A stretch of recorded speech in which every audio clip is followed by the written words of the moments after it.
with episode 400 of The Shooter's Mindset. 400, that is a lot of shows.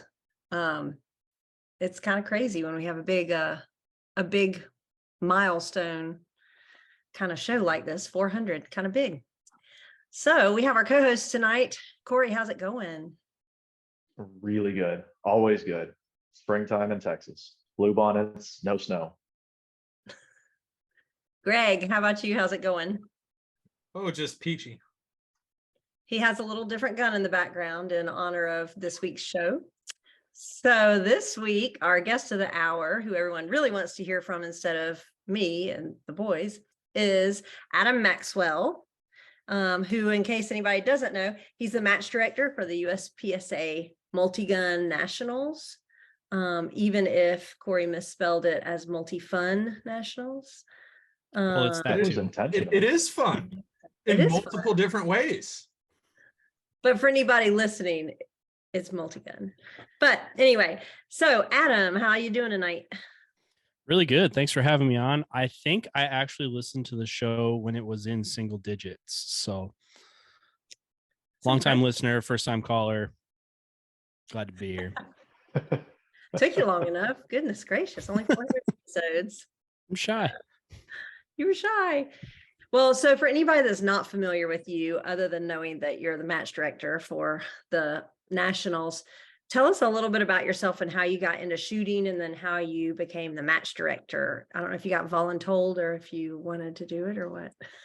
Oh, that's probably an hour story just on of itself. Who am I? I guess I am. I'm currently a member of the military law enforcement sales team at Vortex Optics. And then I also shoot 3-gun at the pro level. Been shooting 3-gun for 13 years now.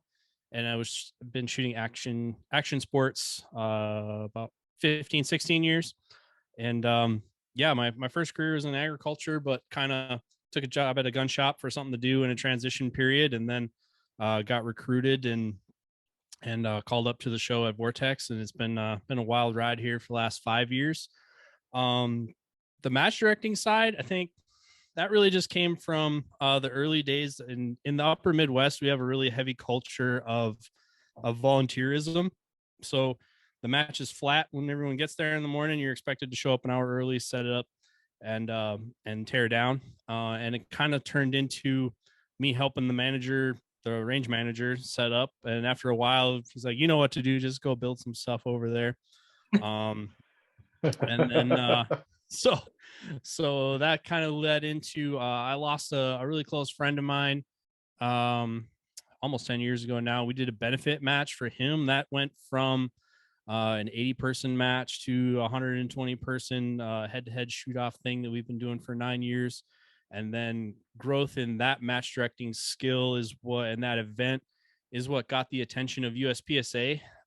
So they came to the Jeff Kirkwald Memorial Shootout last year and basically laid out that, like, hey, if you want to do multi-gun nationals, it's yours. We love the way you guys run events up here. And if you don't do it, there probably won't be one next year. And if there's not one next year, there probably won't ever be again. Like, oh, okay. So I guess we're doing it. And so got our gathered the minds. I'm the project manager, but there's a bunch of people that make it happen at the club level. And so we were all on board with getting it done. And we agreed to put it on for this year. And so we're really excited. It's the first time that a nationals has ever been held in Area 3. And it's the first time that really the multi-gun nationals has been north of the Mason-Dixon line. So we're excited to bring it to a new venue and have put a new face on a long legacy of multi-gun shooting in USPSA. That's awesome.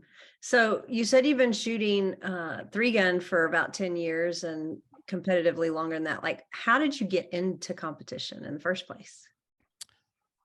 Well, when I was a wee lad, there used to only be hunting shows on TV one night a week on TNN Outdoors.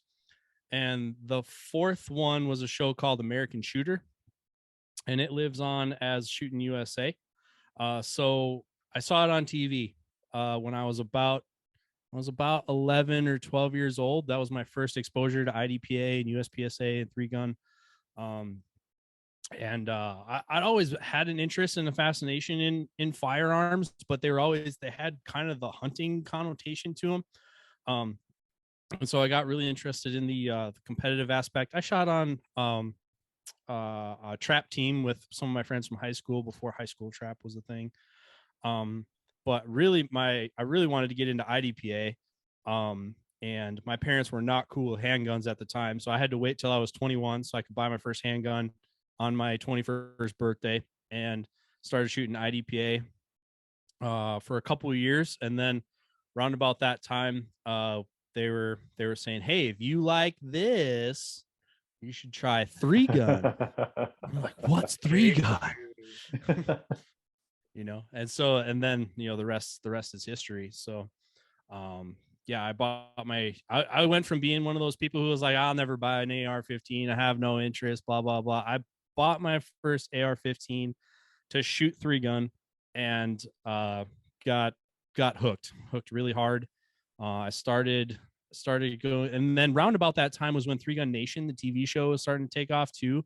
And the GWAT was still hot, so there was a lot of sponsorship interest in war sport, if you will.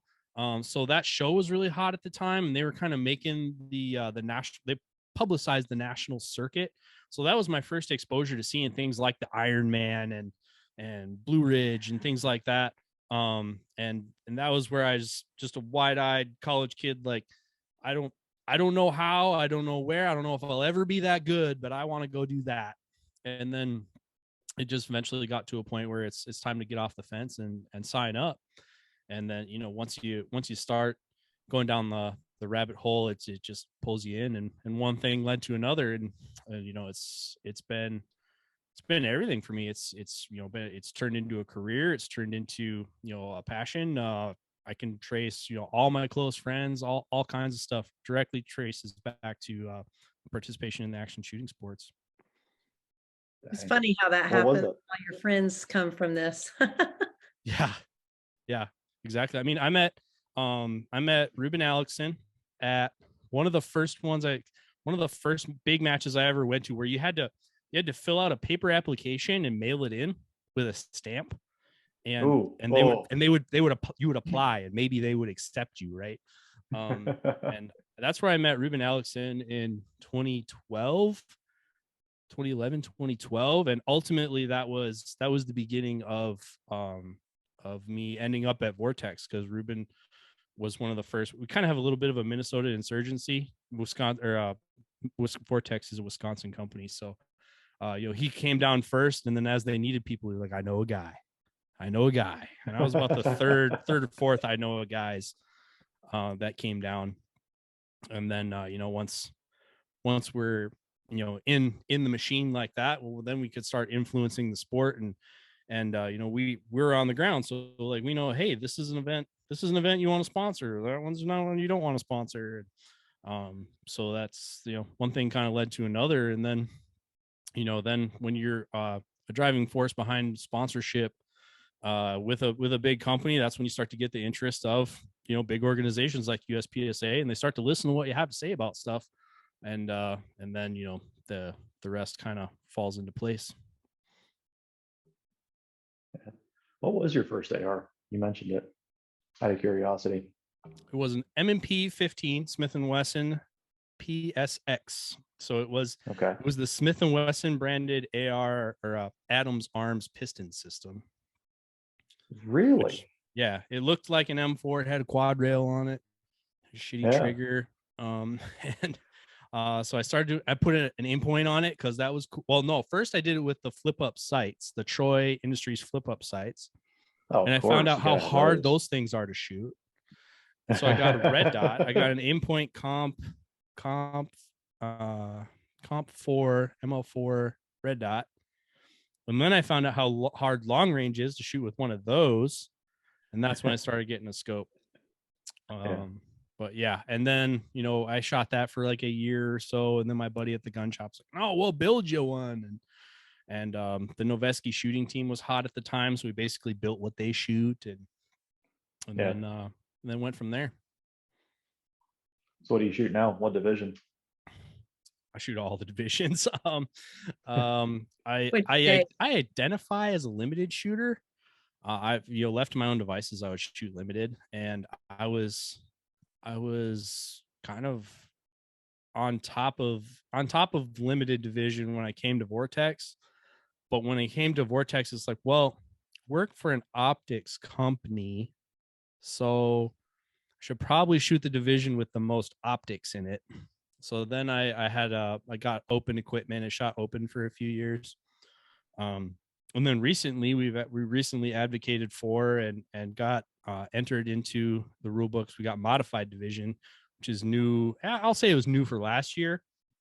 So we essentially have kind of a division between tech optics and open for limited optics and carry optics style pistols, with a conventional tube style shotgun and a pretty similar tac optics style rifle. And so that's what I'm shooting for this year. So you're definitely shooting modified. Yeah. I mean, it wasn't my idea. But my buddy he says I'm the fullback. So I'm the one that once they had the idea, they gave me the ball. I kind of ran with it. And got it through. But yeah, so being a big advocate for modified, and Vortex launched a new pistol dot here a couple of weeks ago. So we have a new and exciting product that fits in that area. So yeah, definitely on board with modified for this year. Yeah, I shot that at Tactical Games a couple weekends ago. Nice. Yeah, works So do pretty well. they call it modified or you shot the red dot at Tactical Games? Yeah, the red dot. Okay. I was like, man, they Yeah. have modified division in Tactical Games? I'm behind. Nah. No, they have divisions based on weight. It was fun. Yeah. So you're definitely picking limited though, if you had a choice. Left to my own devices, yeah, I'd shoot limited. Yeah. I shot when I was doing it, couple of big. I remember one match in particular. One of the very first Shooter's Source 3-gun matches in Texas at the Triple C Ranch when that was still a thing. Jeremy's match. Yeah, the first year of Jeremy's match, he had a 650-yard target on the rifle only stage, and I hit it in one shot with a 14.5 and a 1X Spitfire prism scope. And you hit the kangaroo? Was it not in the shadows under the tree? Because it was in the shadows under the tree when we shot it. That's the thing about limited. You don't have to see it if you understand where it is. What you left out about that match was it was in July. It was 100 degrees. It was so hot. And Jeremy was driving around on a little thing. He's got a whole cooler full of popsicles that he froze like 3 months out. He's just handing out popsicles to everyone. Hey guys, stay hydrated. Hope you're feeling good. Yeah, right. That was so. I was giving him crap because up here a popsicle has a stick in it, and he's handing me this thing in a sleeve. I'm like, this isn't a popsicle. I was promised popsicles. Give me a proper popsicle. Oh, that's funny. So if you could wave your magic wand, how do you double the size of multi-gun participation overnight? Cash payouts. Ooh, cash money. Really? I think that's the biggest thing. The biggest our sport ever was when 3-Gun Nation was hot. They were paying out, a big grand prize, a big cash grand prize. And a lot of people influxed into the sport from the pistol sports to shoot it because it was a bigger cash purse than anywhere it was available. And when it died, they faded away.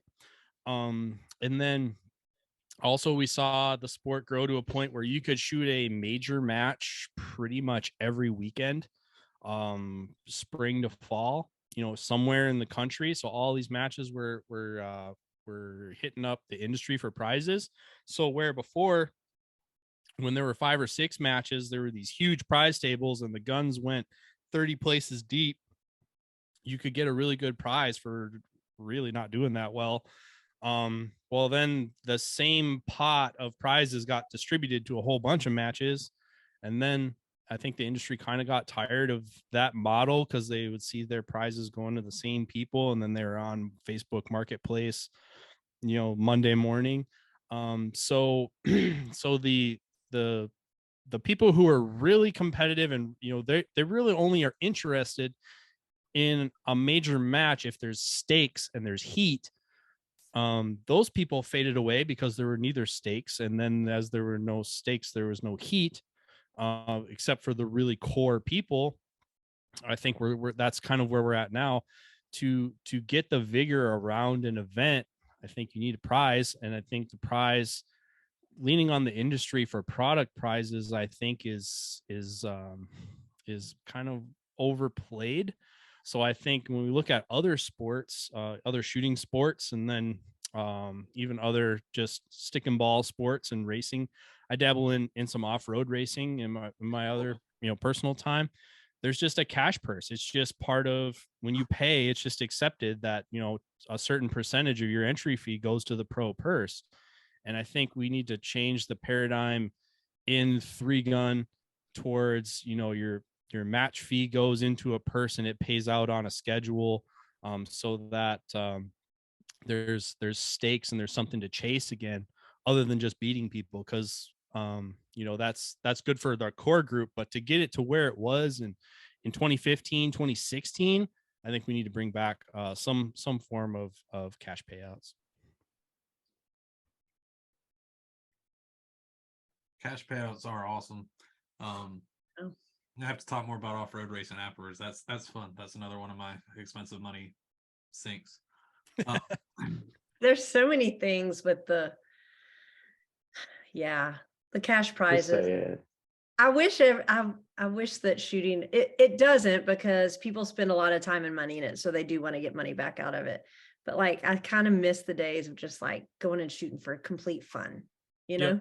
Mm-hmm. And it Which not, is what I do. But yeah, me too. It's not enough for a lot of people, you know? Whether or not there was prize money, it wouldn't matter to me, because Oh, right. home. But it's just fun, you know. I don't know. Sometimes I feel like when it's going for prize money, sometimes it loses the fun in it a little bit. You know, people get very I mean, there's money on the line, right? So people get very upset if, you know, the RO, if they disagree with them or whatever. And I don't know, some of my most fun matches have been ones that had no prize table and just locals, where you're just playing with a bunch of friends and you all go have a drink after. And, you know, sometimes I miss that part of the sport. Oh yeah. And I think, I mean, part of that never left for me, but I think the sport kind of came from a martial area, and then, you know, or, you know, a martial background. And then the industry found a bunch of people that were very passionate advocates. Like, oh, all we have to do is give you some product and you guys are stoked like forever, you know, like about us, you know, sweet. And then that, you know, that grew to a point where we had big matches. Like, the reason I like to go to big matches is they're a spectacle. Like, you know, I can get what I get at an area USPSA pistol match any given Sunday at my local club. But like back in the day, you had to go to Ironman if you wanted to shoot a pistol from a zip line. That was the only place you could do it, and it happened once a year. You know, like it had to be. And some of those matches were like larger than life, to a point where like this was, you know, instead of doing whatever vacation you were doing otherwise, this is what people did. They wanted to go to these places and shoot these exotic matches, and that was their leisure spend. Well, then the sport kind of evolved to a place where, you know, you're paying big entry fees to get into these big events because they are kind of a spectacle. And then that's where the disconnect for me kind of in the consumer is, like, when they expect to get back off a prize table like gas money or something they can sell for gas money. It's like, well, if you go to Aspen skiing, like they don't give you a goodie bag to leave. You just pay your money and you ride the ride and then you leave, right? And so if you want to win prizes, I feel like you got to throw your hat in that ring.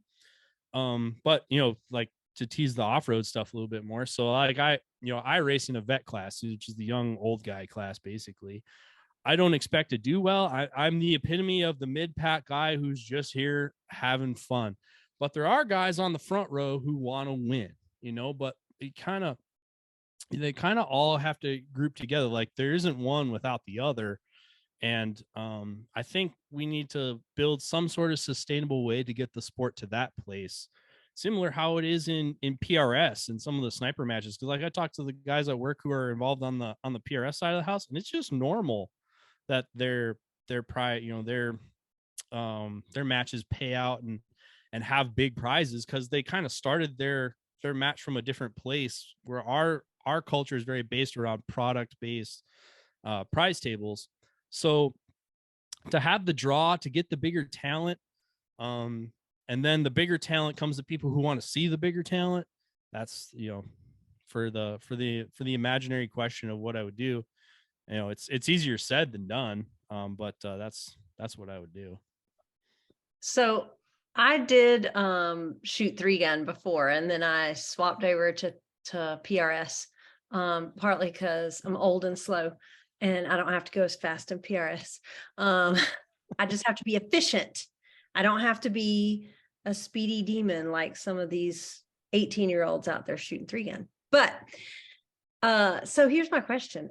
Are shotguns still relevant in 3-gun? Because whenever I was shooting them at the time, there were which I loved my shotgun. I loved loading a shotgun, but everybody was like, shotguns are dumb. And they started doing like rifle pistol matches. And I was like, what about my shotgun? It's feeling unloved.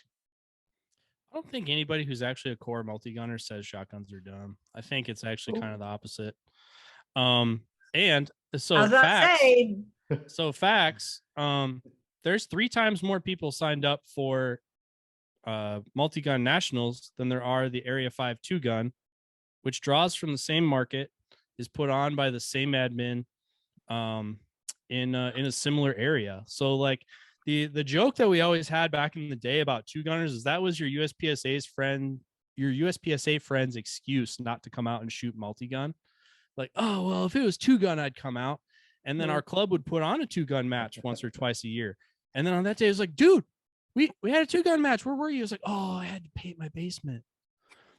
And oh, my wife, or whatever. It's like, so it turned into, well, it's just the 3-gunners who show up to the 2-gun. So why don't we just have another 3-gun? That'd be cool.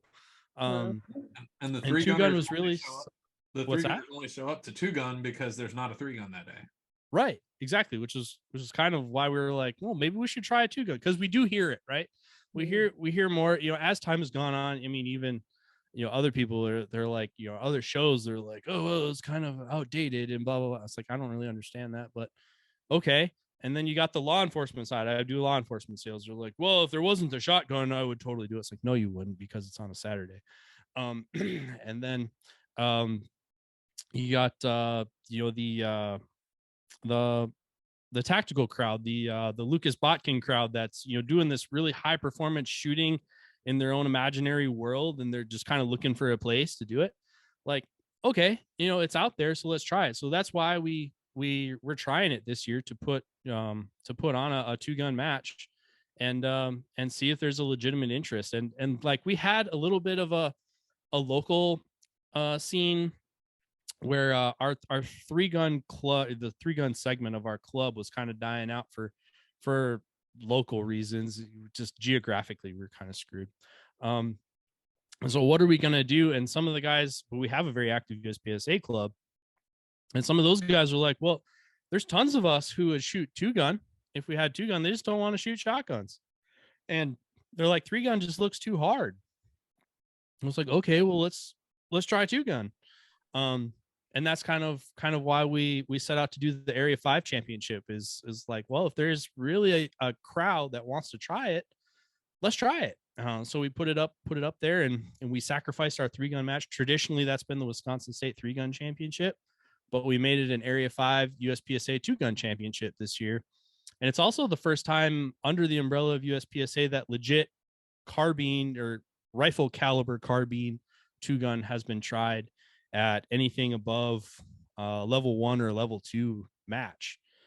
So that's kind of what we're guinea pigging this year. But as of right now, there's more people signed up for 3-gun matches than there are for 2-gun matches. That's including ours, PCSL in the fall, and the summer. there is a group of people, but currently it's not bigger than the group of 3-gun people.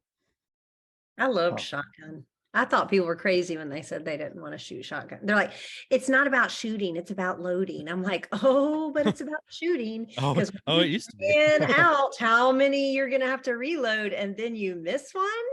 Guess what? It became about shooting. Well, and the thing people don't get about shotguns is all the targets either make noise, fall over, or explode. So And there's like wheels yeah, and flying in the air, poppers flying them in the air. Shotgun's fun. we had several years of a tactical shotgun championship. It actually came out of a lawsuit and a range getting shut down. A zombie match was happening at Deltone in Minnesota, and the quintessential neighbor found a loaded cartridge in their lawn, and this came from the range. Unfortunately for us, there was a video from a zombie shoot of like, oh yeah, get some, and some guy was like zipping up the berm, and there was 6 shots but only 5 puffs of dust going up the berm. So that range got shut down. They're like, all right, you cannot have blue sky rifle matches here anymore. They're like, okay, but you can still have shotgun matches. And they're like, okay. They didn't say what kind of shotgun matches we could have. So that's where tactical shotgun came from. And the Nordic Components Tactical Shotgun Championship was huge for years. It sold out. It was awesome. But that's really where it came from, was like we couldn't have a 3-gun match. And it was also how we kind of filled out a full schedule. Like we couldn't have 10 stages of 3-gun, but we could have like 6 stages of 3-gun and 2 shotgun or 2 jungle runs, over through the swamp, or the swamp was the fallout area. And so that just kind of became normal up here, that there was always a jungle run, because there was somewhere that we didn't have to have a bay to take impacts from a rifle or a pistol. So it became a huge part of our culture up here. And it was actually kind of controversial when they turned that match into a 3-gun match. And I think the only reason it really went away the last couple of years, aside from COVID, is that shotgun ammo was, it's different. Every time there's a crunch, it's a different thing. Well, this time it was shotgun ammo. Shotgun ammo was really hard to find. It was really expensive, especially after there was kind of this hiatus of people out of tac ops and into open. Well, open, you got to shoot double A's, federal gold medal, or Remington STS. And like, you were lucky to find 12 gauge of any kind. So those guys were kind of hard up.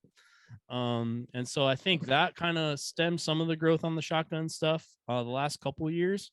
But like this year, I mean, Shotgun World Shoot is this winter. So like, this is going to be year of shotgun for a lot of people. The last year there was a Shotgun World Shoot. We went and shot Lucas Oil put on like a Road to the World Shoot champion whatever type match. Oh yeah, yep, I shot those. Prepared for, but holy cow, that was fun. Yeah, we shot like 300 or 400 rounds of 12 gauge over a whole weekend. Besides for the fact that it was so cold that the oil in the gun was turning into a solid. That was a fun match. Yeah, I love those matches. Anytime there was a standalone shotgun match, like I was right there for it, for sure. And that's kind of just, I think the last few years has kind of gone faded because the ammo was hard to find and expensive. But I would love to see it come back. I would totally go and shoot one of those again. And that's the thing, like with modified now, the division, one of the things we did is you can start with a full 12-round tube. So like a shotgun heavy stage is way different when you start with 13 or 14 shells instead of 9. Because I mean, you're gonna load, sure, but you're gonna throw like 2 quads for the whole stage, not 4, 8, 12. So that changes the dynamic quite a bit. Like you can get a lot of shotgun shooting in, and it's not as much of a loading challenge as it was before. And then also, I mean, a ton, with Dissonant Arms kind of perfecting some of the open box fed platforms, and then some of the other gunsmiths around that too. But like in the era of like 2015 2016, those guns kind of came into their own, and a lot of people transferred over into the open box fed shotguns, and I think that's kindled a lot of interest too. Because I mean, you want to ride the lightning, put the big 20 round stick in your Vepr, and you can lay a lot of hate down on a stage. But if you want to sure. watch impressive, you go to a shotgun only match, which we went to, and it was really fun. And when they have shoot offs at the end, that we're not going to talk about, we're not talking about that, Greg, and you watch Brian Ray use a pump shotgun. Those dudes are fast. Dude, like, I forgot it was a pump. Watching him was so much fun. I was like, oh, dude. That was my second favorite shoot off to watch at that match. At the Nordic Shotgun Championship, the pump division was actually fairly big. And at the time, Winchester still made a like super light trap load. It was like 850 feet per second. Those things sounded like rabbit farts. It's like an overhand toss. Yeah. But dudes were doing it. My buddy Ryan at Vortex, he was one of the guys shooting that division, and they had I mean, they took hacksaws to their Benelli Supernovas. They like cut half the forearm off for the pump. Yeah. They were all stippled up. They dremeled them all out. Like, these things were super trick, and they were like, they only had like $500 into this gun, but it was the best thing you could get. That's another thing. I think that with 3-gun shotguns, it's the only sport that it's like truly acceptable where like someone's not gonna be like, ah, you hack. When you're like, yeah, so I took my Dremel to my gun last night. Everyone's like, hell yeah, Dremel that bitch. Yeah, it's funny because like I worked at a gun store for about 5 years. We were a high-end gun store, and people would buy this stuff, and they're like, the things were so pristine, and they wouldn't, like, it was weird to like loan other people your gun, like, oh no, I don't want to touch it. Like, dude, I'm gonna throw this thing into a trash can. Like, you're not gonna hurt it, I went to Tactical Response one time, for anyone who's ever heard of that place, and I shot my Atlas pistol for the class, and part of the class, they make you drop it on the ground. They're like, oh my God, how much did you die inside when you dropped your pistol on the ground? I'm like, that's not even the meanest thing I've done to that gun this week. Like, it's all fun and games until your friend goes by the dump barrel with the pistol and does a little Kobe Bryant action, tosses it in. Yeah. Oh, my friend Dewberry has a story where he did that, and the RO looked at him and looked at the bucket and just kept running.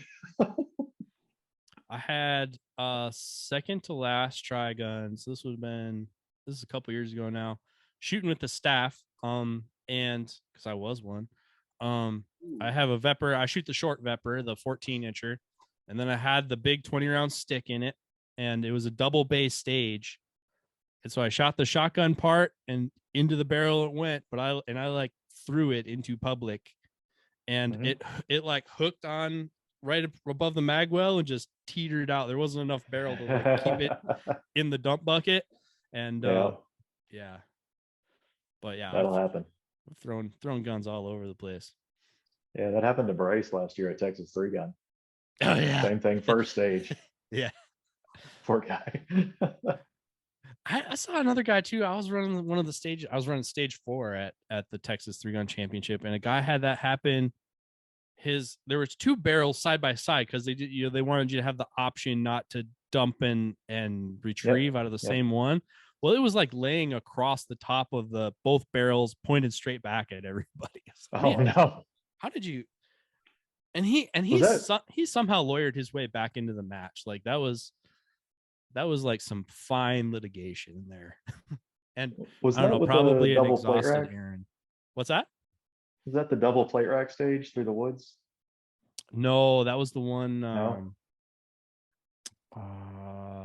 It was on the dirty side. It's over by the helicopter.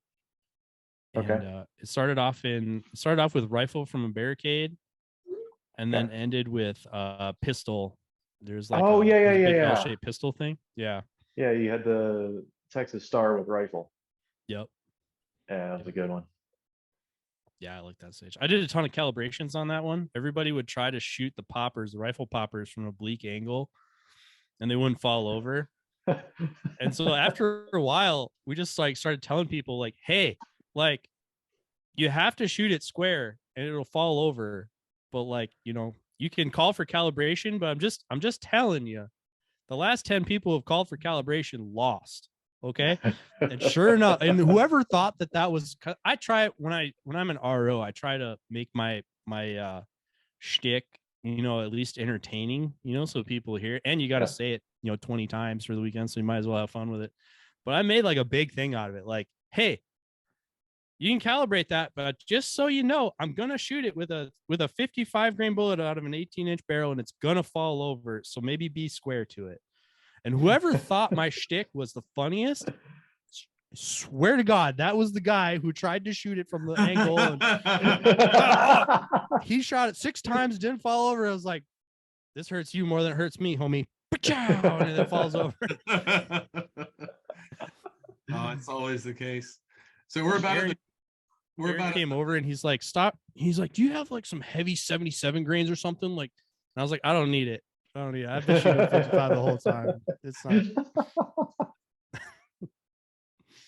So we're about at the midpoint of the show. Remember, for watching us live on Facebook, ask any questions you may have in the comment section of the video, and we'll ask it live on air. Other ways to catch us, you can always check back on the Shooter's Mindset Facebook page. The videos stay up there forever. And we usually upload all of the podcasts the night after the show. And then finally, everything eventually ends up on the Shooter's Mindset YouTube page. So if you're trying to go back and check out some of those single digit episodes, that's a great place to go check that out. So, okay. I'm not sold on the shotgun, and that was definitely my question. But two gun nationals was literally the best match I've shot for the past couple of years. So tell me about Area 5, tell me what it is, and what are y'all doing as far as this carbine? Because Jake has been talking about, how difficult it is doing scoring with the 9mm pistol and PCCs. So tell me about the have rifle. a hard time with the long guns. I don't know what it is. So Area 5 2 gun, it's June 17th and 18th at the Schultz Gun Club, which is near Milwaukee, Wisconsin. It's actually in a town called Muskego or something. It's Milwaukee. And it, for those who have attended the Wisconsin State 3-gun championship, it's where it was the first 2 years. And so it's rifle caliber 2 gun. This is the biggest question I get. Like, is it rifle caliber or is it PCC? Yep. It's rifle calibers. And so it's the multi-gun rule set, all the multi-gun divisions, just without shotguns. So open, tac, limited, modified, heavy optic, heavy limited. Same there, just without shotguns. And then we're scoring at hit factor. So alphas, charlies, and deltas. Yep. So I've shot every major USPSA match that's ever happened, and they do hit factor, and it's way more interesting than time plus 2 gun match. Because I mean, two gun without hit factor just turns into a hose fest, in my opinion, unless you're using all half size targets. Which is a good thing. Hey. But yeah, so we're doing that. And then, well, that had the question of like, well, hit factor. So what about major? Because like in the rules, like you can make major in tac and open and whatnot. And if you look at it, you could basically do it. You couldn't do it with like off the shelf 300 blackout. But like if you got a 20-inch barrel 300 blackout and you hand loaded some stuff, like you could.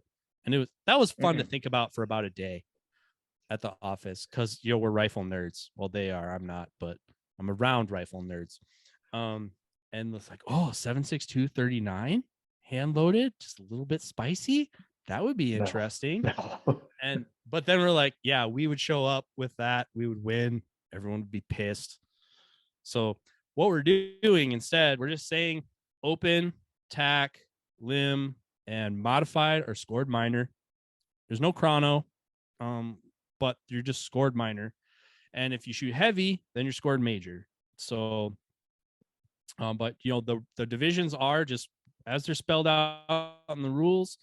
And pretty much any pistol from USPSA translates over into some multi-gun division. So like the elephant in the room, carry optics, limited optics, Yep. that's modified division. If you're shooting a Okay. limited pistol or a pistol that fits into limited, you fit into attack optics or limited, and then open's open.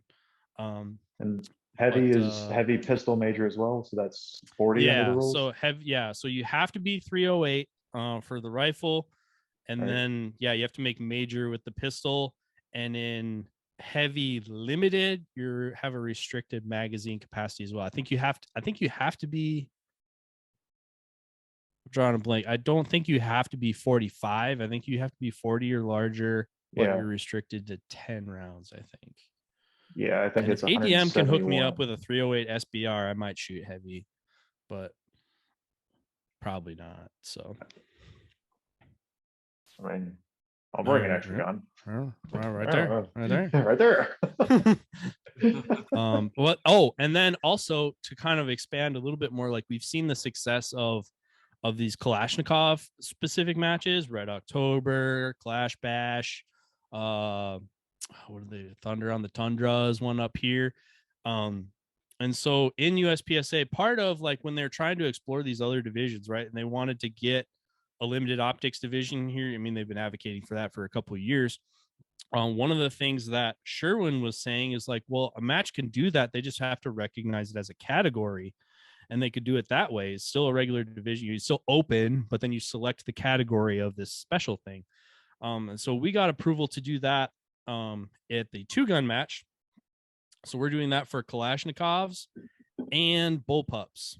So if you sign up in whatever division you want to sign up in, but if you shoot a Kalashnikov based rifle, you can be in the Kalashnikov category. We're getting a prize for it. If you shoot a bullpup, you shoot Tavor or an AUG or something like that. Keltec is putting an RDB or an RFB on the prize table just for guys in that category. So we're recognizing non-standard platform carbines as well to try and expand the format, because kind of like you were saying, people have been like, oh, we don't know how we would do it. And I was like, well, yeah, you do. You already have the rules. You just do that. And so that's one of the things, like people kind of get wrapped around the axle about how big the USPSA rulebook is, but they don't understand that it's essentially a franchise. Like the rule book is intended for a club that knows nothing about action shooting.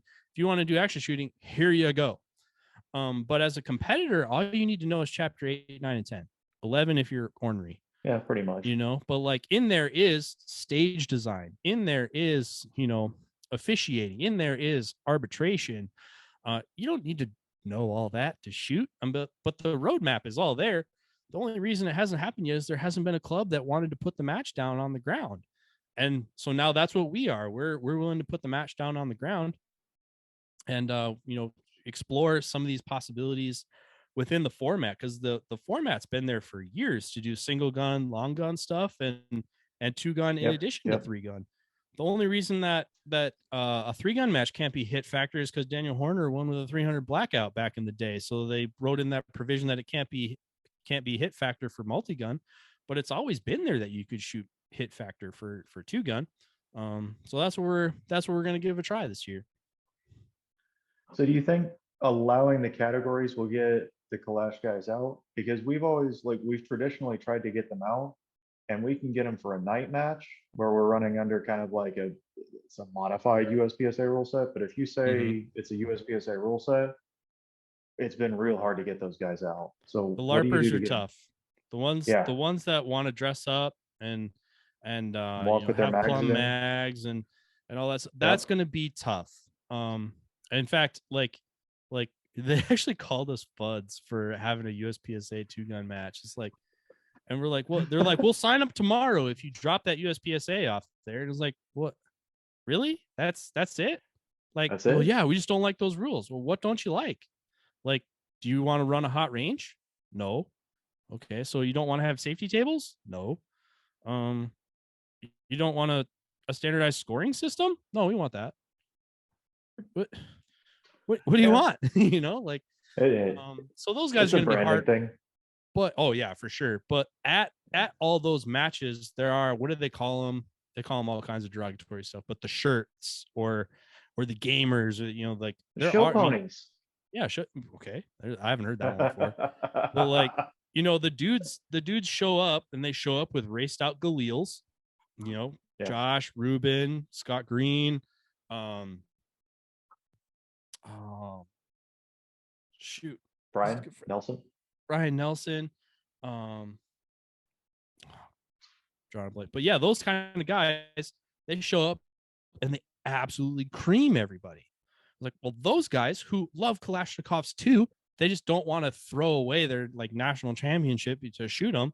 Like, here it's cool to shoot Kalashnikovs. Like, okay, cool, they do it, and they like it. So I think if you build out that category similar to carry optics, like nobody was shooting a carry optics gun, and by a carry optics gun I mean a double single action gun with a tuned trigger, brass magwell or brass grips, a flashlight, all these, the gas pedal. Nobody was shooting a pistol like that until they made a division where it was legal. And it's like, okay, well, now if we make a place where people who want to shoot bullpups actually are going to compete against each other, maybe some people will bring out their bullpups. And so that's kind of what we're exploring with. And if we get 10 people who think that's a cool idea, it's going to be recognized. And if not, then it's going to get left on the cutting room floor, like a lot of good ideas. So Yeah, that's fair. I mean, when we do the night match, we always have that division because, like you said, if there's a division, it'll probably fill out. Yeah, I mean, this range does do an outlaw carbine match, outlaw AK match, and they say they have a good turnout, but I mean, it's not like a national match, but I mean, like they get a good turnout for a Saturday, 50, 60 people. Sure.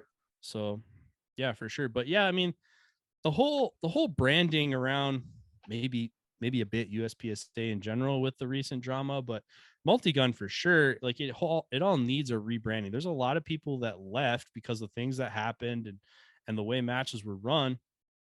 And it's going to take a long time of positive imprints to rewrite that.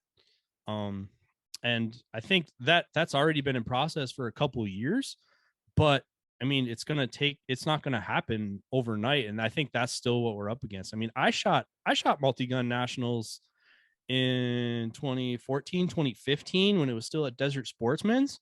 And I was like, screw this. I'm not coming back here. Like, I mean, I took a hiatus for 5 years until somebody convinced me like, hey man, maybe try again.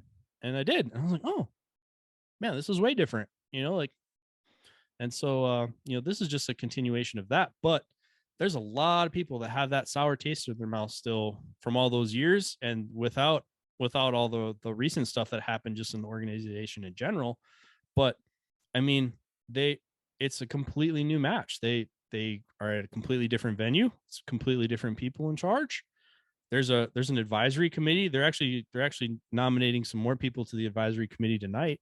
It's all match directors from majorly successful outlaw 3-gun matches that are going to be on the advisory committee for multi-gun going forward in USPSA. So it's moving in a healthy direction. But it's gonna take a while to heal some of those scars. I think looking back at 3-Gun Nation, I think you can actually fix it overnight with multi-gun, because the thing that they did better than anyone, and the kind of consistent thing that any like shooting organization that does well and gets a lot of people in, is media, right? Like, it was cool. You look cool on TV. And we would get, as a USPSA club, 4 or 5 emails a month saying, hey, we want to do 3-gun. Like, okay, come out. It's a USPSA match, but whatever, just bring your pistol. Mm-hmm. So I think with the right media, you completely rebrand it overnight and you show people like how much fun this stuff really is. Yeah. And like you're saying, with all the, the divisions and the categories and everything, like, you show a guy having fun with his AK, he's going to bring friends, and someone's going to see that on, social media, and they're like, wait, what was this? And when can I do it again? Yep. That's why, like, we, kind of my mentality for this year is like, we just got to get it off the ground one time so that people could take pictures and talk about it. And then, next year would be the year that it would be big. And then hopefully it would be in other areas too. Like, they're talking about doing one down in Texas and a few other areas of the country. But yeah, you're absolutely right. And like, one of the other questions I get a lot is like, what do I get out of joining USPSA? Like, a lot of people have that hiccup of like, I don't want to join an organization to shoot a match. Well, one of the things that really hurt our sport in 2020, 2021 is the metaverse decided that we're taboo. But that's Yeah. how we talked to each other. That's Yeah. where the calendar was, outside of practice score. Like, that's how you figured out where the matches were and when they were. Well, USPSA has their own website that's not on Facebook, so they can promote and sanction matches, and they have a critical mass, they have a mailing list, they have a membership that they can promote matches to, and people can Google, shooting matches. That's going to be one of the first things that pops up. They have all the media behind it. They have Shooting USA coming to film the championship. I mean, that's when the why USPSA question gets asked, that's the kind of stuff that I think is important to legitimizing action shooting and multi-gun as an athletic sport. I think that's some of the stuff that we need. Yep, and that that little bit of money that goes towards the organization in and of itself to sign up as a member, that's something that helps grow the sport. It helps you have a central hub for everything, just like you were saying. So back on the running the matches in and of itself, running so many requires a ton of help. How do you get ROs? Like I say, I mean, it's not me, it's a group of people. I'm the fullback. I'm the one that they push in front to talk, but I like my match, the Kirkwald Memorial. I haven't designed a Kirkwald stage in 3 years. There's other people that they want to be a part, and we have a group of people that everyone gives some, or gives what they have to offer, and the show goes on. So I think that's really our Midwestern culture, and I would attribute that back to a few key individuals that started the Minnesota 3-gun group. Brian Payne, Chris Sazin, Jay Schmidt, Jomar Villamore. They really created that culture. Like I talk about, like you were expected to be there and help set up. If you didn't show up at setup time, if you just rolled into the shooters meeting, like we were polite about it, but we were giving you the snake eye, and if you left early, that was super taboo to leave early. And then it was only when I left the upper Midwest that I learned that wasn't normal. Like, I went down to Tulsa, and Diana Muller was like, "Oh, how much they paying you guys to set up?" We're not getting paid. Like, we want to have a match. You have to help to have a match. It's like, "Oh, well, they ain't paying you enough." I was like, "Oh, well, maybe that's why there's only one match here ever." So that's like people that don't reset, don't get started. Exactly. Ooh, you want to talk about an angry Jennifer? Well, and that's I was alluding to kind of like our club struggle here is, so like where I grew up in the Minneapolis area, there's a very strong action shooting community there, and all the clubs are on the periphery. So everyone that lives in the city is within an hour of several clubs. So you draw from a big population center. Here in Wisconsin, Madison is a much smaller city, and the club is like an hour away from Madison. So to get people to come and help, like, everybody's kind of out, like, a lot to come and help. And the locals are, I mean, like, it's 45 minutes for me just to drive there. And then whereas at a Minnesota 3-gun match, people are driving an average of 20 to 40 minutes. People who show up on a Saturday to a Lodi 3-gun match, they're driving an hour and a half, 3 hours, 4 hours. They're coming down from Minneapolis to shoot this match. So you didn't have that core group of locals who could put something on. So it fell on a small group of people to put it all on, and you're going to burn out doing that. I mean, when I was up in Minnesota, even I got drunk on running matches. I put on a couple years in a row. I put on 33 events a year. But like, dude, I burned out on building stages. Like, my nightmare is a flat bay with nothing in it. And like, okay, build a stage. Like, I can't do it anymore. Like, if there's some stuff there, I can move some stuff around and like but I have something to play off. But if it's just a flat thing, if it's just a flat bay and Cody West and Connor Spees ask me, all right, so what should we put up? Like, it's like the Twilight Zone. And you're going to burn out if you do that. But if you have a group of people, kind of like what's going on, in that particular, when they put on a match, or even when they put on a big match, they divide it out. So there's 10 stages. Okay, this guy's building that stage, and this guy's, this stage is that guy's idea, and this stage is that guy's idea, and this stage is that guy's idea. Everybody kind of gets to put their little piece in it. It's not all one dude's vision.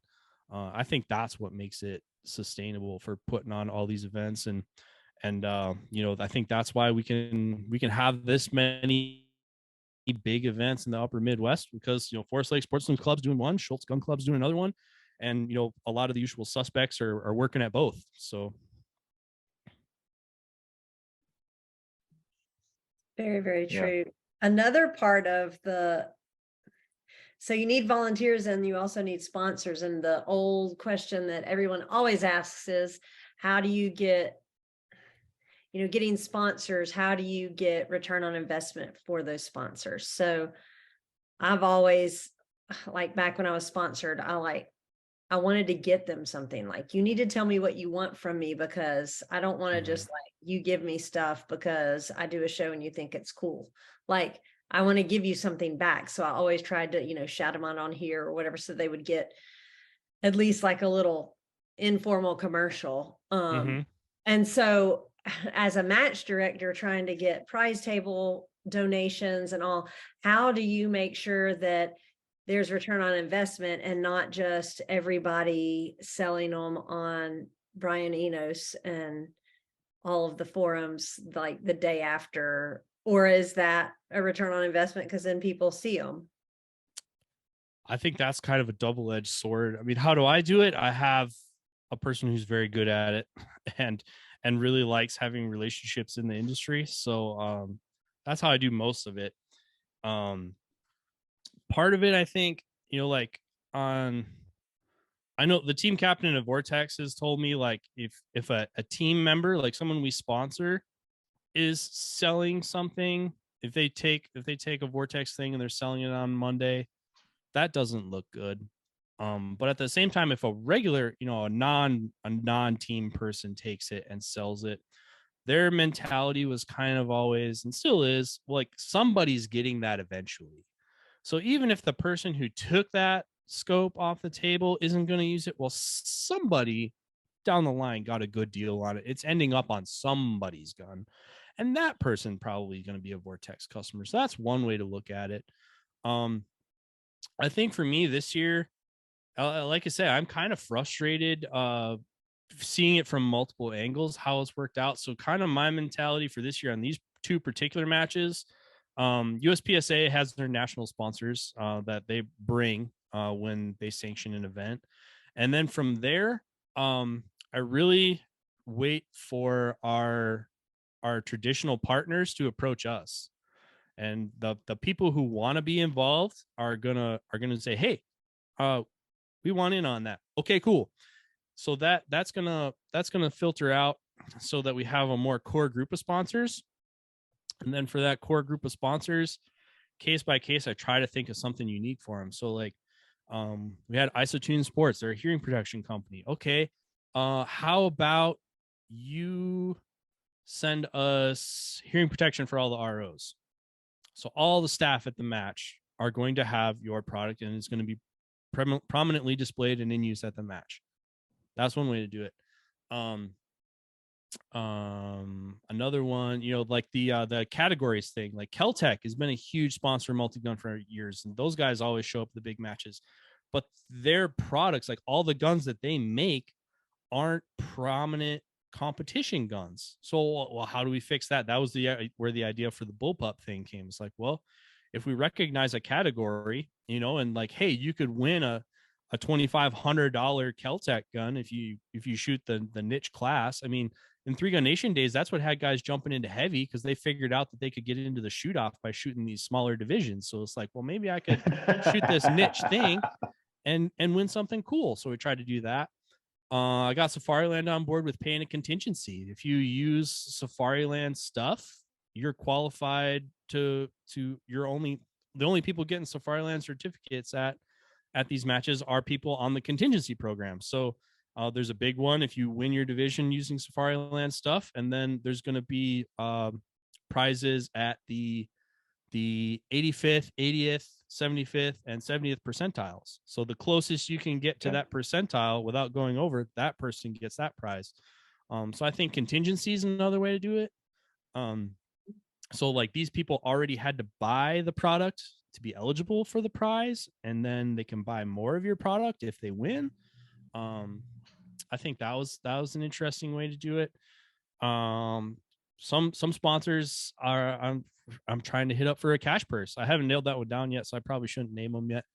But like I'm trying, some of them that have that are agreeable to that. I'm trying to get a cash money payout.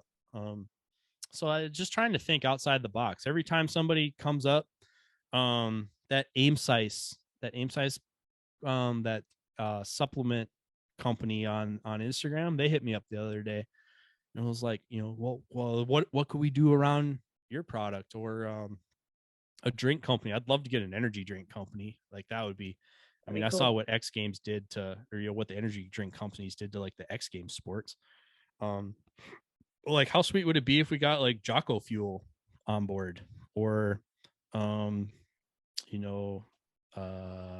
Liquid IV or something like Black Rifle. That'd be another one. I'm not a coffee guy, so I don't go right to Black Rifle, even though that's really obvious. And they're actually matches a lot right now. Mm-hmm. But yeah, just trying to think outside the box. I mean, like, actually, back in the day, we almost got Red Bull. Our territory rep said, "Yeah, we love what you do. It's cool. It's blah blah blah." Here's the thing: Austria will never touch you because you're a gun sport. I was like, okay, but he's like, but I could get you all the Red Bull you want. You would just have to say it was presented by Quick Trip. And I was like, okay, let's do that. And it never worked out, but like, stuff like that, it was like, I mean, everybody's stopping at the gas station on the way, like how do we get a company like Quick Trip, or Buc-ee's, or Buc-ee's, that'd be like great. how do you get those people involved, like something kind of mainstream, and then how do you get them a return? I think that would be cool. Solomon shoes, like how do you get Solomon involved now? Like, Solomon, we could all stop buying Solomon shoes tomorrow and they wouldn't even notice, but like how do you get somebody like them involved? That's kind of what I think about on the sponsorship side. We got a Ford dealer. Our local Ford dealer. He wants to be involved. He's sending Raptors to the thing for us to drive around. Like, I mean, getting that mainstream stuff, that's kind of more the focus now, more so than trying to get 20 guns on the prize table for everyone to win a gun and some stickers and gun oil. Now, 100% on that car dealership thing. We have a guy that shoots our matches for PRS. He's very supportive from a Ford dealership, and every time he brings something new out, it's always one of the biggest things that guys want to see on the range day. So you shoot PRS Saturday, Sunday, you get a vendor day on Friday. That vendor day, there's lines, seeing the Broncos, seeing the Raptors, seeing even the new Lightning. Yep. Like, it gets people real excited. Yeah, we got a power sports dealer on board last year. They let us use all their demo side by sides, put big flags and signage on them, and those were the range vehicles.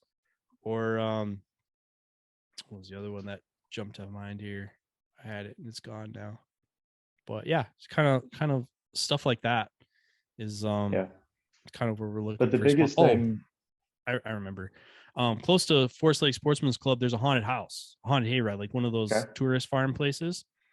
They have all the equipment. They have a PA system. They have gates. They have all the kind of heavy equipment that you can't really rent, but you kind of need. They're game for that, and so like they're but that's a sponsor, so Pine Haven Farm, that's one, or actually it's Dead End Hayride is really the event. But like they're a big sponsor for us, even though they're not really in the industry. That's all those things that you brought up. None of that has to do with the prize table. but it all makes the match better in some way. Right. And so like the thing that keeps people coming back is exactly the thing that people are trying to figure out is like, how can we make it better? It's not prizes. It's just whatever else you can do to make it feel larger than a match. Yeah. Right.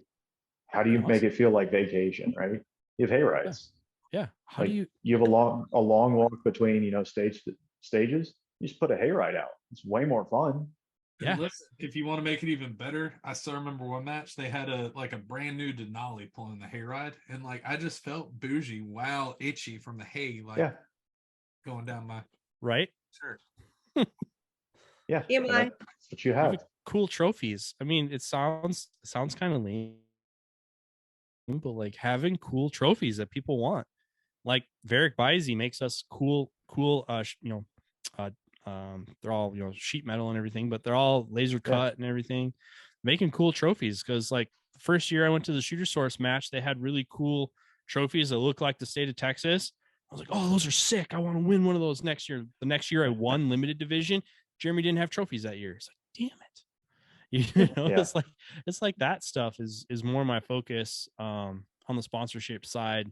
Trying to make a spectacle of an event that people want to attend is more important to me than what everybody walks away with at the prize table.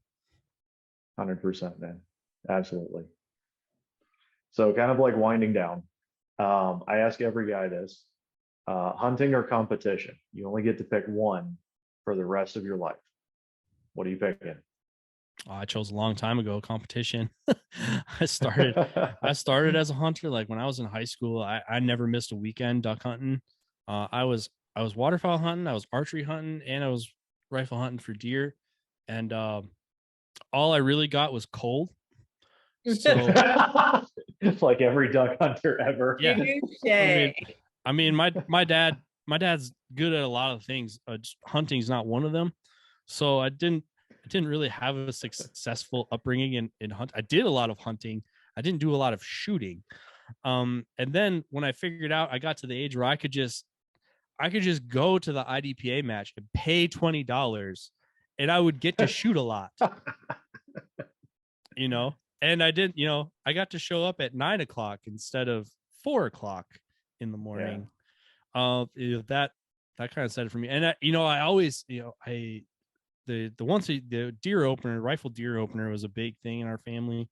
And so that kept on for a long time, but it was really kind of an epiphany the year that I decided to go to a 3-gun match instead of deer opener. And that was kind of like, are you still in the family? Yeah. Okay. Well, my dad kind of retired from deer hunting once I kind of stopped coming. So, but yeah, like when push came to shove, it's like once a year deer opener, or like Surefire, you know, world multi-gun championship. Like I'm going Surefire. That was kind of it. So I'll hunt if it's convenient now, which is kind of ironic working where I work. Yeah, I choose competition every time. When I came down here, they were talking about how much hunting we were going to do. Oh yeah, we do this and that and the other thing, and coyotes everywhere and blah, blah. I got a brand new snow camo suit for Christmas that year. I've never put it on. I don't know if it fits. I never actually tried it on to this day. And now it's a shtick, so I can't put it on. But like, you know, just kind of never really did. So well, yeah, competition. In the words of your coworkers, it's just hunting. Yeah, right. So since you're going to keep competing, what are your personal shooting goals for 2023? What do you want to do? So for 2023, the last few years, while shooting USPSA for a long time, doing well in USPSA was not important. It was always 3-gun practice. And I even actually was not an active member for a long time because you could still shoot the match without joining at the level 1. But then when I was, you know, shooting 3-gun at the pro level, but I was still a B shooter in USPSA on the books, one day that just kind of hit me. Like I wanted to bump those numbers up. And 3 years ago, I kind of set the goal of I want to make master class in USPSA. partially because it's just it was a little bit for. I went to a lot of training classes where the instructor would get up in front of the class, the tactical cool guy classes, and they're like, yeah, I did this and I did that, and I went to Durkistan, and I was 20 years on the sheriff's office, and a master class in USPSA, whatever.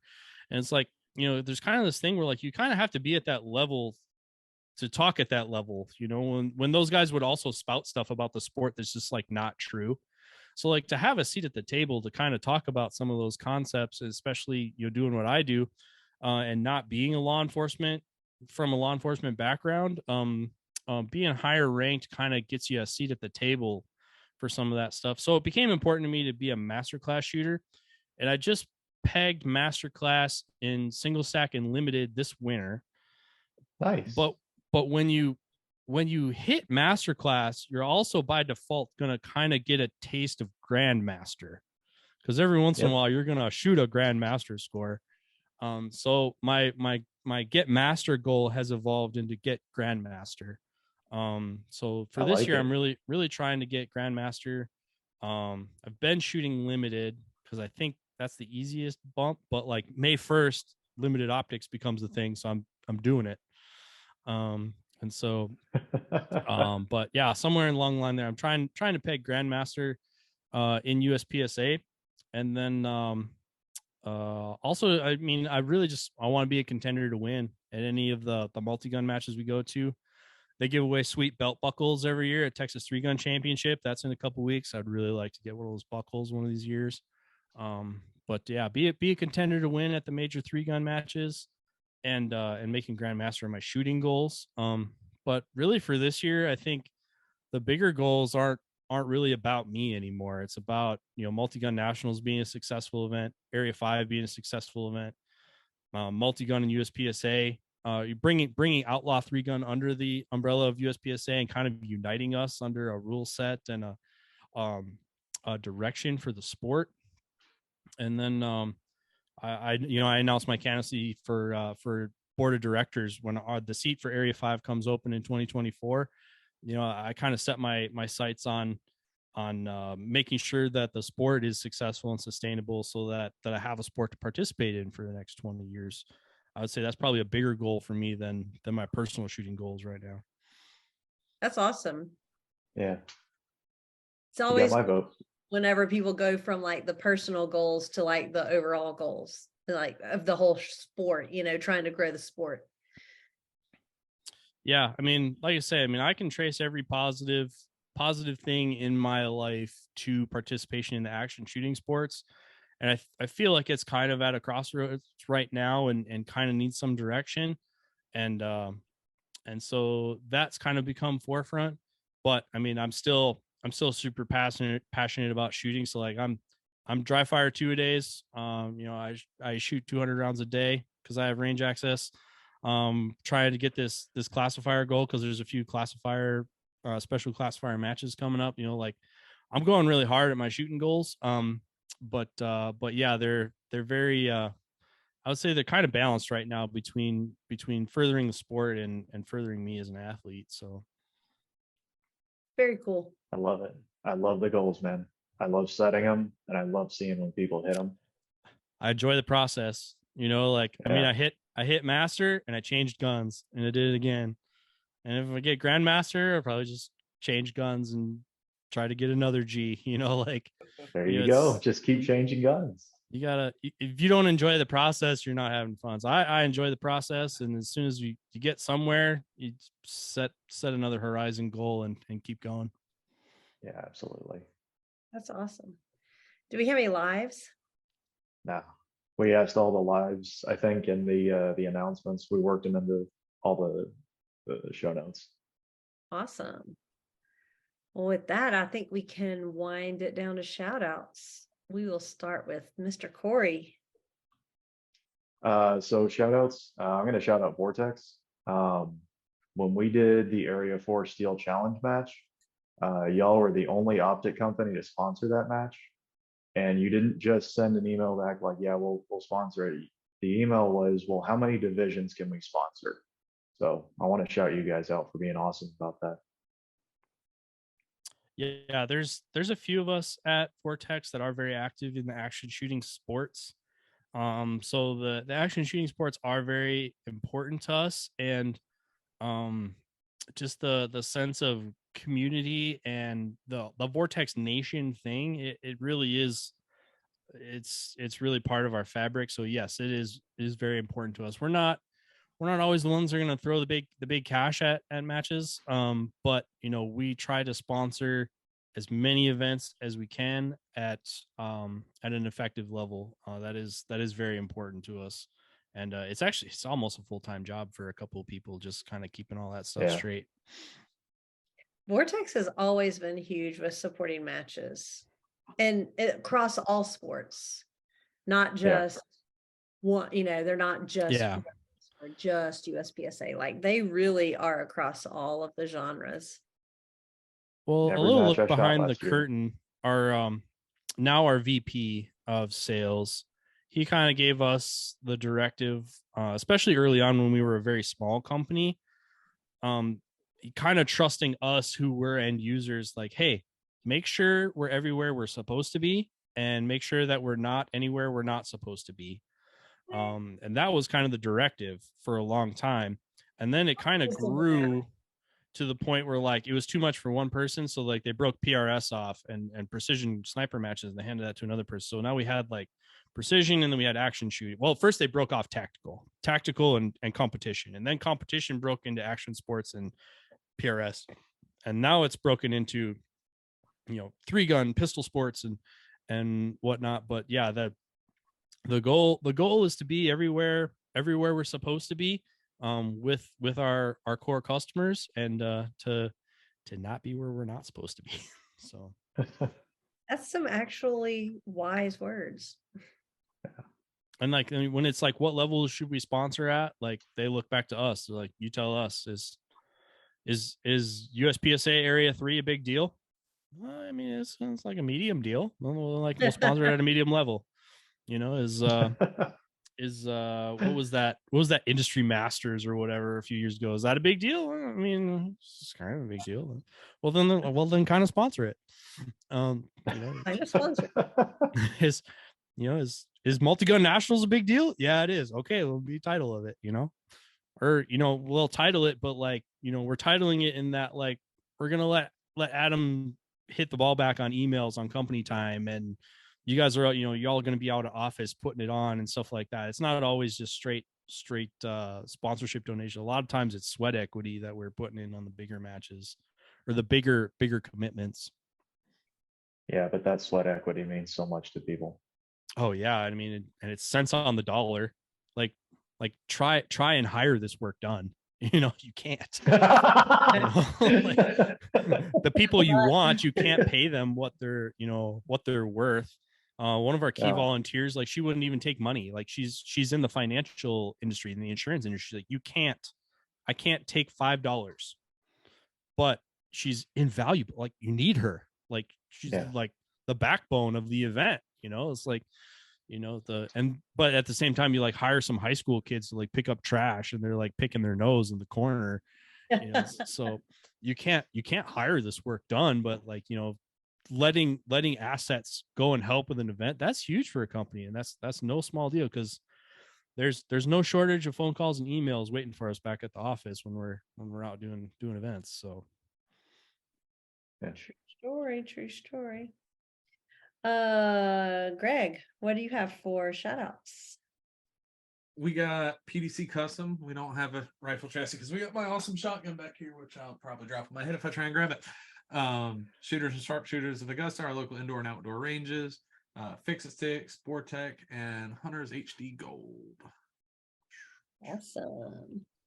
And for me, for shout outs, I just want to shout you out, Adam, for all that you're doing now for the sport, and for coming on and spending 2 hours of your Tuesday night kind of just talking smack with us for no good reason. No, I love doing it. So but we do appreciate you coming on the show, and just everything that you're doing for trying to keep multi-gun alive, and grow the sport and keep it kind of vibrant and alive out there. So for all of the shooters that still enjoy going to matches, I always appreciate match directors that are willing to give their time, because you're giving all that time, then you don't get to shoot it. So we really do appreciate people like you that are out there that make it possible for the rest of us to go and enjoy a weekend shooting. So my shout out is to you for sure. Do you have any shout outs?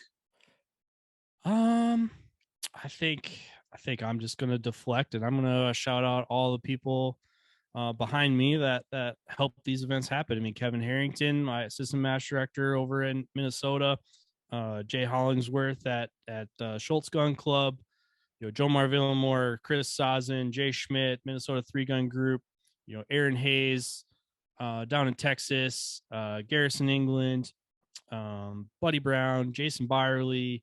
I mean, there's tons of people in this sport that make these events happen. It's no any one person, and any name that there's 10 names behind them that you never heard of, because they're just rolling up their sleeves and swinging a hammer. But this sport is a community, so it's a community isn't any one person. It's everybody doing their part and contributing a little bit. Even the competitors make an event happen. So, a prime example, like if any of the events that we talked about tonight are something that interests you, head on to Practice Score right now, not tomorrow, not next week. Head out there right now and get signed up for that thing. So that these event coordinators can make arrangements and prepare to make a great experience for you. Because it takes shooters shooting the events for them to happen just as much as it takes staff. Now we need staff too. I ain't gonna sell that short. But like it takes whatever role you're in. Be active, and participate. And same thing like with an organization like USPSA, they are reflective of what their members demand. So if you want the organization to represent you, join. Make your opinions heard, vote, pick representatives, to support you. Like, I mean, that's why I'm running, is because I looked around and nobody at that table represents me or people like me. So I'm running, and I'll either get the job or somebody better than me will win. So that's like win-win. But it's a community. So, be active and make it what you want it to be. Because really that's what it is. I agree, definitely. If you're interested in doing one, just don't hesitate. Go out there and sign up. And new shooter or seasoned shooter, you should definitely get out and jump into the sport, because it's a great sport. So, all right. Well, I think that winds it down for tonight for episode 400. Such a cool one that you got 400. That's a really cool one. Yeah, All I'm the really glad you hooked me up with markers are that. kind of cool. See, you've been watching for so long, you got a cool number. And it's going to make it really easy to find in like 5 years when I want to watch it again. Like, I'll remember which number. You'll be like, I was episode 400. Yeah. Or 402. Sweet. Somebody will probably want 420. Anyway. No. All right. Well, with that, I think that'll be a wrap for episode 400. And thank you so much for coming on, and we will see everybody next week.